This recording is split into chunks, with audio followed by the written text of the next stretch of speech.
In this video, we will review how to use the bearing and distance tool in NavSimulator. Let's start the exercise by pressing play. As you can see, our vessel is underway, and we need to proceed to the anchorage position. To slow down the simulation by setting time acceleration to 0.5, click on the bearing and distance icon on the bottom right of the screen. You can place the tool wherever needed. For instance, let's check the current bearing and distance from this location to the anchorage position.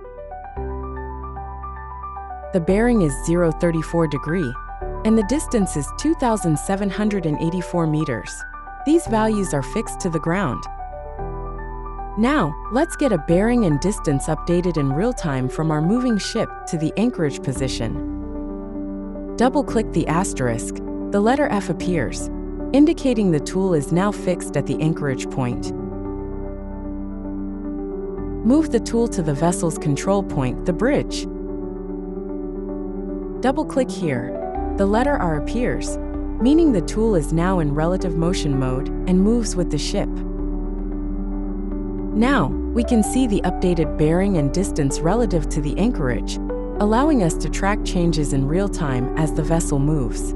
If we want the bearing and distance tool to move with the ship, double-click here, and the point will move along with the vessel. To fix it back to the anchorage, double-click again. You can use multiple bearing and distance tools as needed. For example, check the bearing from the vessel's bow to the island or from the bow to the stern. Place as many tools as necessary to track multiple distances and bearings simultaneously. If you need help using the bearing and distance tool, click the question mark icon for a description of the mouse controls and tool settings.